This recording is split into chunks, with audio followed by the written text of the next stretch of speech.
Kwa majina naitwa Matayo Francis Masele. Mimi ni miongoni mwa watiania wa ubunge katika jimbo la Ilemela.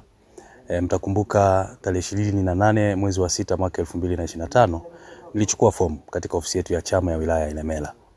Nimechukua fomu na leo nimerejesha fomu hiyo. Kwa hiyo ninayo furaha kubwa kwa sababu nimeshuhudia mchakato ulikuwa ni mzuri. Mchakato ambao kwa kweli unatutia moyo. Umechukua fomu, tumepata maelekezo vizuri, tumerejesha fomu, tumepata maelekezo mazuri kutoka kwa viongozi wetu wakiongozwa na katibu wa chama wa wilaya hii Comrade Hassan Milanga. Kwa hiyo tunayo furaha kubwa na mimi binafsi ninayo furaha kubwa sana kwa kukamilisha hilo zoezi, na sasa natarajia michakato wakati inaendelea kuanzia katika ngazi hii mpaka ngazi ya taifa.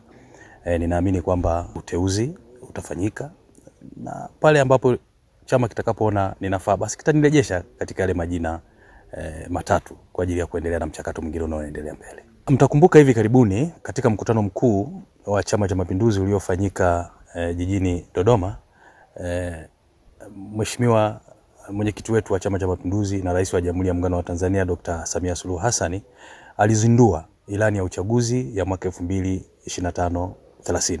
Ni matumaini yangu kuna maelekezo ya kutosha ya namna ya kuenenda, lakini na namna ya kutekeleza ilani ya uchaguzi ya Chama cha Mapinduzi katika kipindi hicho.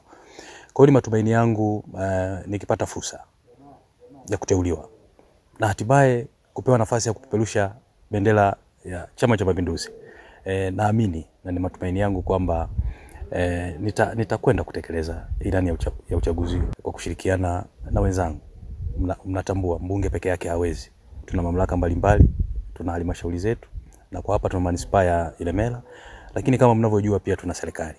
Tuna kiongozi wetu mkuu wa wilaya ambaye pia juu yake tunaye mkuu wa mkoa. Kwa hiyo tunaamini takapopata nafasi basi naweza nikashirikiana na viongozi wetu katika kuitekeleza vizuri ilani ya Chama cha Mapinduzi. Usisahau kusubscribe, like na kubonyeza alama ya kengele. Asante.